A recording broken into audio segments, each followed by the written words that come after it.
everyone. Thank you for joining us today for PAVE's 105th virtual panel. We are really excited to welcome two incredible guests. We have Tracy Chung, who's the head of sustainability at Cruise, and Matthew Lipka, who's the head of policy at Neuro. Our topic today, we at PAVE often talk about the different advantages or potential societal benefits of autonomous vehicles, about safety and mobility. One that is slightly more complicated sometimes is sustainability. Some critics argue, won't you just make the highway system less sustainable if you add more cars? So we wanted to talk to these two companies who are both really committed to sustainability as part of their program. And we wanted to time this loosely with Earth Day to talk about how autonomous or automated vehicles have the potential to really help to make our transportation system more sustainable. Thank you both so much for joining us today. Thanks for having us. Great to be here. Yeah, ditto. Excited for the conversation. First to get us started, wondered if you could both talk about why it's important to introduce AVs on an all-electric platform and what are the advantages to your companies in doing so. Matthew, do you want to go first? Sure. So just brief context, Neuro is building and deploying fully autonomous on-road vehicles. You can see our third generation model behind me here, and they are custom designed for local delivery. We've deployed them so far in driverless operations with Domino's and Uber Eats and Kroger's in places like Arizona, Houston, and Silicon Valley. We are really focused on sustainability because transportation is the largest source of carbon emissions. And big vehicles in particular have been increasing the emissions that we see from transportation over the last several years. And it's really critical that we address that in order to reach the world's net zero goals. And we have an opportunity with autonomous vehicles to not just recreate today's cars or make it an evolutionary change of like slightly lowering the cost of rideshare or something like that. We actually can we don't have to say, hey, give up your truck or get out of your car. Instead, we can say, hey, if you want a burrito, we will give you a more convenient solution of bringing it to you.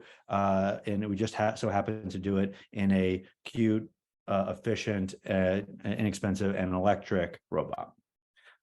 So autonomy creates an opportunity for this revolutionary change rather than just an evolution if we think newly about the vehicle and think newly about the business model. And it can really add up. We worked with an organization called the Steer Group to estimate the potential impact of electric autonomous vehicles, specifically in delivery. And this is not just Neuro, but any companies. And they estimated these vehicles can avoid up to 400 million tons of CO2 over a decade, which is about as much as the residential emissions of the 4 largest American cities in the last decade. So that's a big potential impact we can make on carbon emissions. Great. And Tracy, I wonder if you can comment on the same topic. Yeah, so for those of you who haven't heard about Cruise, we are a self-driving technology company, and we're based in San Francisco, but we have operations in San Francisco, Austin, and Phoenix right now. And we're doing a mix of driverless ride hail as well as driverless delivery. And we are majority owned by General Motors, and we've been partnering very closely with them on our vehicle platform. The reason I think it's really important for us to introduce AVs on an all-electric platform is because if you think about it, it's much easier to do the right thing right off the bat rather than try to claw your way back after something's already become mainstream. And Cruise and Neuro, we're sort of in that early commercialization phase where we have the opportunity to make a huge difference right now. Even though AVs are new, the use cases that we're contemplating right now really aren't. And so here's an example. AVs being used for ride hail. Back in 2017, the city of San Francisco actually commissioned a study to see how much ride hail was accounting for the percent of the trips in the city. And they found that over 15% of trips in the city were from ride hail companies. And in a single day, there could be over 200,000 ride hail trips happening. So both Uber and Lyft, they have goals to electrify their fleets by 2030. But they have an uphill battle, right? And if they had only started with electric vehicles, which at the time they really couldn't because there wasn't enough availability, think what a difference that could make right now. one of the reasons or advantages we have in being all electric right off the bat is that we know customers want this. There's been plenty of research done over the last few years that has actually shown customers are willing to make purchase decisions based on products being more sustainable. So we've seen that. We've also taken an approach at Cruise to really be collaborative with our stakeholders within the community and within local government. And being sustainable right off the bat is really core to our mission and has helped us be a credible partner to many of our local community stakeholders. Great, thank you so much. And more on the sustainability front, Matthew, Neuro had an exciting announcement on Earth Day when one of the electric delivery AVs was included in the Smithsonian's National Museum of American History. Could you talk us a little bit more about that announcement? Yeah, definitely really thrilled that this has come to fruition. The R1 for Robot Generation 1 was our proof of concept with an unparalleled creative name. And we built a small number of these vehicles, but they were roadworthy and they were certified to federal vehicle standards. And we actually deployed this vehicle in a commercial service back in 2018 and 2019, which I believe is the first driverless delivery service in the world. And we did a small number of these deliveries in the Scottsdale area near Phoenix, Arizona, and bringing people their groceries together with Kroger's brand there called Fry's Foods. And it was collected by the Smithsonian in part and announced on Earth Day, in part because R1 is a milestone not just in mobility, but in sustainability. When we started building these vehicles and this technology back in 2016, and we decided that we had to go all electric from the beginning, that was a values decision as well as a projection on where the technology is going. At that time, it was not cost competitive to build an electric vehicle. And many companies, even in the AV space, have gas engines in their vehicles today and are just beginning to transition. But we knew that it was really important to us to make a massive impact on the environment. So an electric platform was critical. I also thought about what do we want seeing in our neighborhoods, right? We drive by our co-founder's house every day, and we want quieter, cleaner vehicles in these neighborhoods where we live and work. And with time, it has proven to be a better technology because battery technology is drastically improved, come down in price, improved in safety, and we will ultimately have more efficient operations in the end. And so with the R1 being collected by the Smithsonian, we're really excited how that's going to help showcase this vision of safer streets, cleaner airs, more time for what matters. And I personally cannot wait to bring my kids to see it, and just am thrilled at the prospect that the next generation of inventors could be inspired looking at this robotic car. It's just so exciting, absolutely. Yeah. And Tracy, and Cruise you touched on this a little bit, but Cruise has conducted a lot of research and initiatives about the sustainability benefits of electric AVs. Could you share some of those additional research findings, the programs to advance sustainable mobility?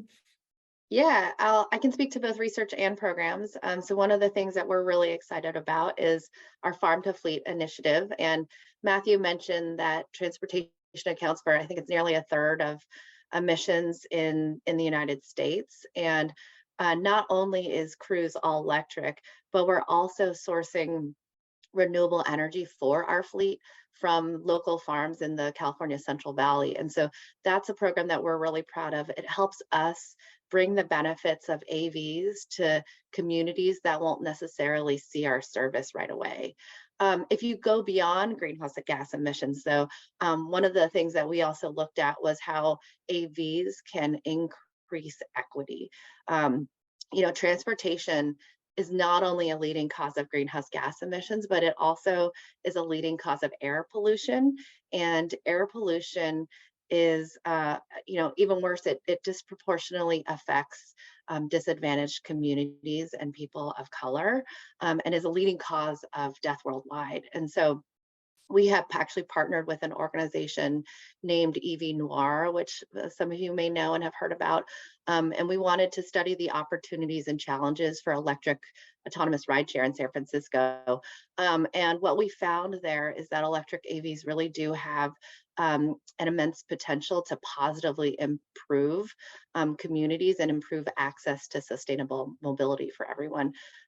We've done a couple programs on this. So we have something called Cruise for Good.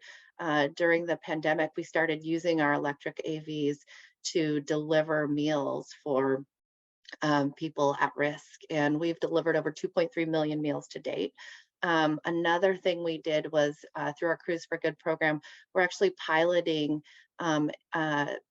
free rides for service workers who might live in those disadvantaged communities and may not have access to personal electric vehicles. And we've given them free rides so that they can get to their jobs at a time when there may not be that many transit options available. Interesting. Thank you so much. Matthew, wanted to bring in, we always get some great audience questions. So wanted to bring in a question from the audience. This person wrote, kind of about vehicle size. They said, how do we avoid simply replacing big ICE vehicles with equally big electric AVs? Does there have to be a downsizing effort as we develop this technology to actually realize the mobility and safety benefits in our cities? Could you touch on that? Yeah, definitely. I think this is something that I'm really passionate about because bigger vehicles have a higher risk to pedestrians as well as greater emissions. And as we electrify vehicles, the batteries are very heavy. So a electric vehicle could, on average, end up being heavier, and that matters because even though it has no tailpipe emissions, the tires, the brakes, and the brake pads, these have a particulate matter emissions of their own that can be pretty significant. And so by having a lighter vehicle, we can reduce those in addition to electrifying it and zeroing them out at the tailpipe. And as Tracy mentioned, particulate matter is the leading cause of excess deaths of any environmental pollutant. It's also a leading cause of asthma, which disproportionately affects disadvantaged communities. And communities of color. So this is really, really important to get right.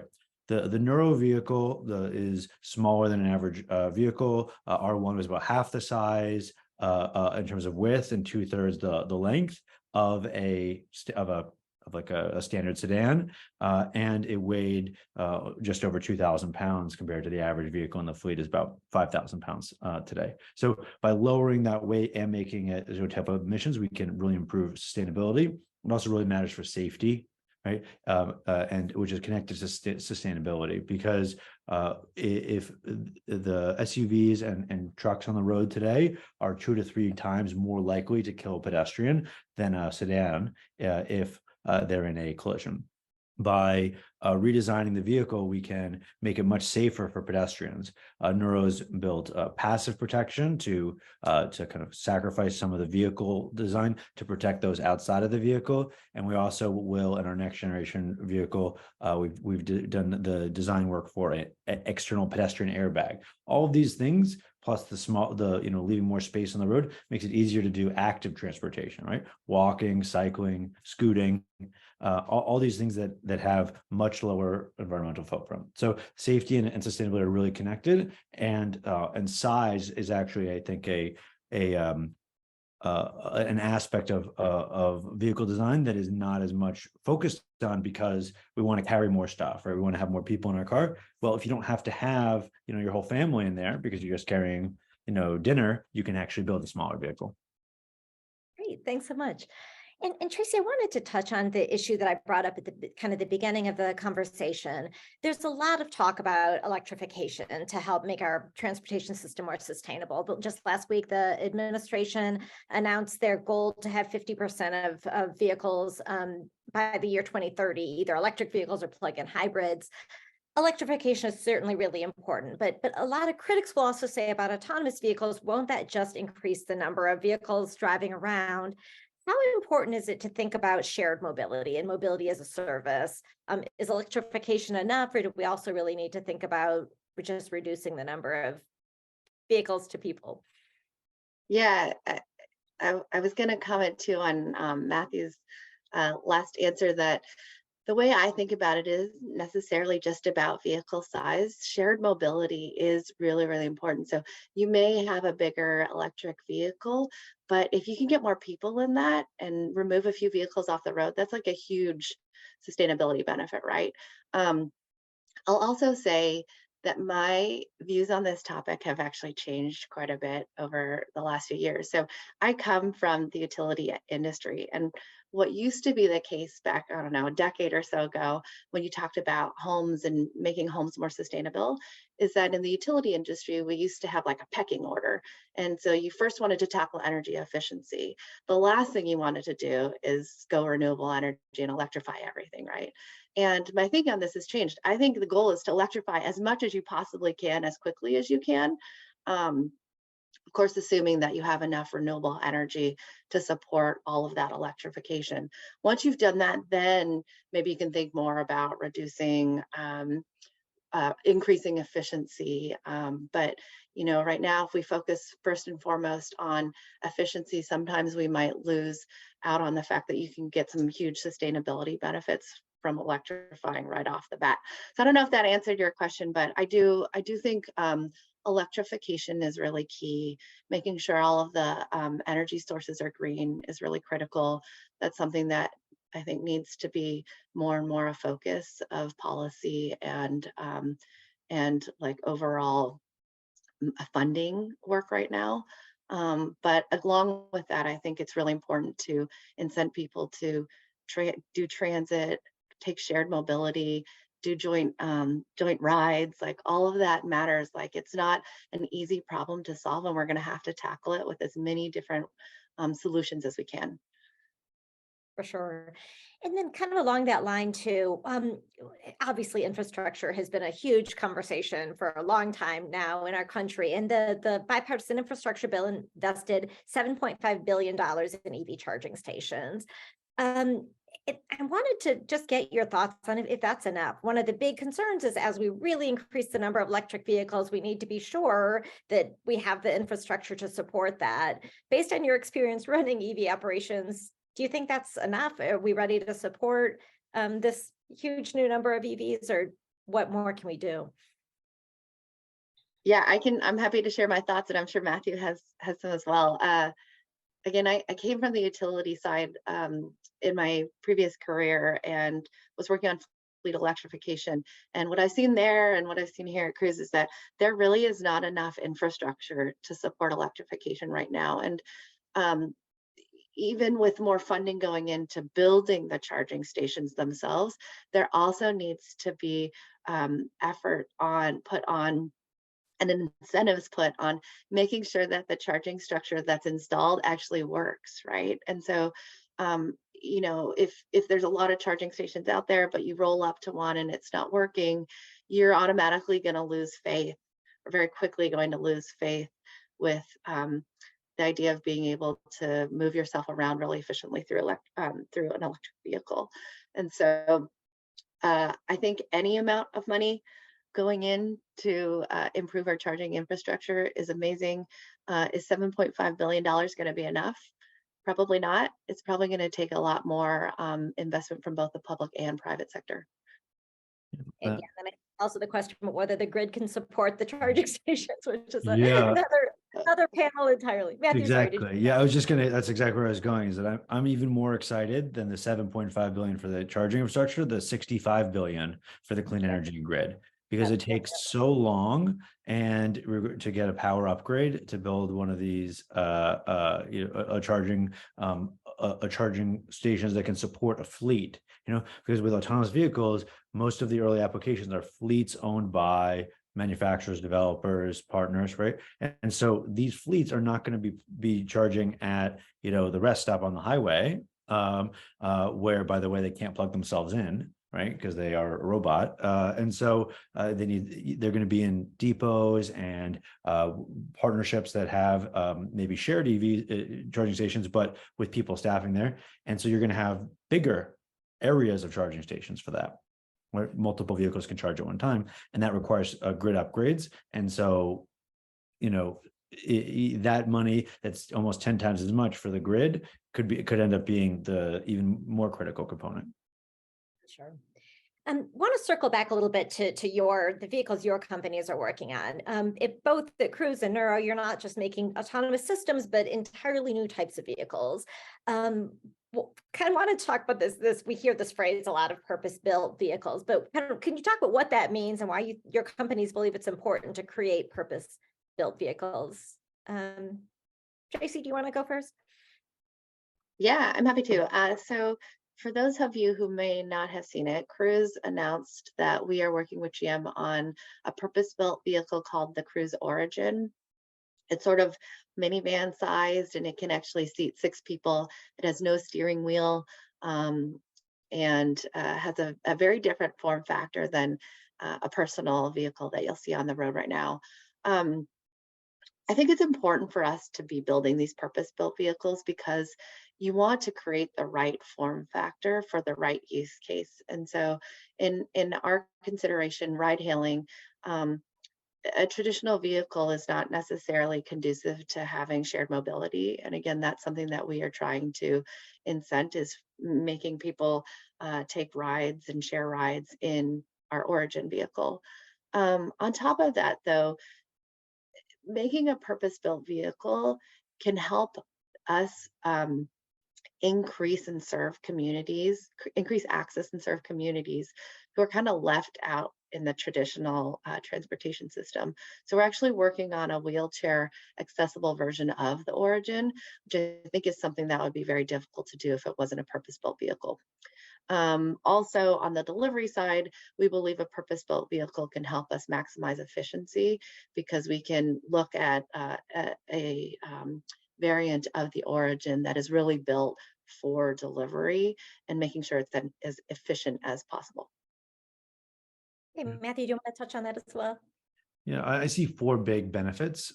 Safety to purpose-built vehicles. So safety, we can build the smaller vehicle, has safety advantages, more room to maneuver around pedestrians, the active and passive safety features I alluded to earlier. Sustainability can be electric from the beginning. A smaller, lighter vehicle can be more efficient in terms of its usage. Customer experience, right? Like right now, if I'm getting my dinner delivered, it's sitting in the front passenger seat of somebody's sedan, and 25% of drivers have said that they've eaten part of someone's food, right? That's not a great customer experience. Instead we can have locked, secure compartments, separate compartments that are batching for your for your neighbors, so we can batch at no cost to you, improving our efficiency. And then finally, operational efficiency, right? It's just if you build a vehicle that doesn't need to have driver's seat belts, crash testing, it can be made with materials that are designed for keeping what's outside safer than what's inside, because there's never going to be a human inside. You can down cost that vehicle even when you add the sensors and everything, and that will make it more efficient from a bill of materials or upfront cost, and you can design it to be efficient to operate, right? Electric is the biggest clear example, but everything about it, easy to clean, all those things, it's just a different use case than a vehicle that has to be designed for anything a family might want to use it for, right? If we know it's exactly for this, it can make it very efficient, very sustainable, very safe, and a great experience for customers. I haven't heard that stat about delivery people eating customers' food. That's yes, it is a off-putting but amazing stat from NPR. Incredible. And Tracy, Cruise published a report recently with the National Disability Institute about the implications of autonomous and accessible ride hail for people with disabilities. You talked a little bit about the Origin, but could you talk about some other findings from that research? Yeah, we found that not surprisingly, transportation access remains a significant barrier for millions of Americans who live with a disability. And so we actually worked with the National Disability Institute to get some data and numbers behind this, right? We wanted to understand how improving access can benefit our communities. And so what we found was that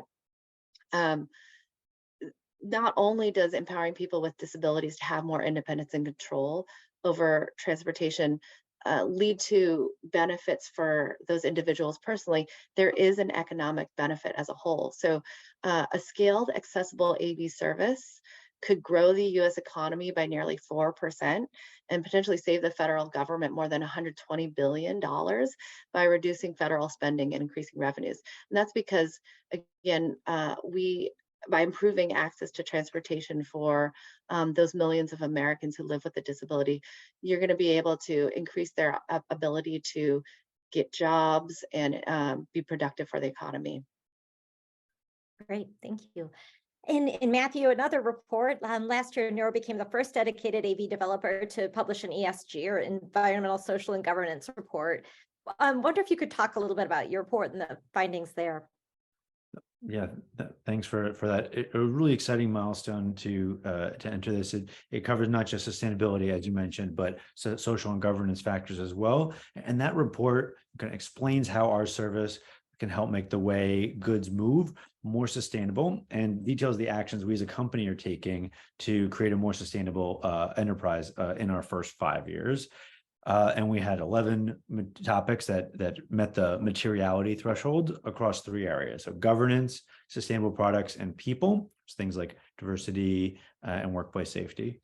And we shared key metrics on those things, including diversity and workplace safety, but also our total carbon emissions across Scope 1 and Scope 2 emissions. And so we were thrilled to be the first to launch this program, because ESG reporting leads to more accountability for each company, right? More pressure each year for us to do better, but can also help encourage a whole industry to improve on sustainability, like how Cruise launched, farm to fleet, and then Neuro also now is using renewable electricity to power our fleet and our facilities.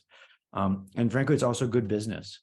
Paying attention to ESG factors has been shown to increase the value of a company's stock by helping them get ahead of risks and future regulations. So this really focuses us on things that matter to society and that matter to our business. Great, thank you. Another thing I wanted to talk about is obviously a big part of sustainability isn't just reducing emissions, it's also reducing single occupancy vehicles, as we talked about a little bit earlier, but also encouraging people to use walking and biking and transit. How do your services contribute to that, or look at that as a piece of the sustainability puzzle? Tracy, do you want to go first? Yeah, I'm happy to.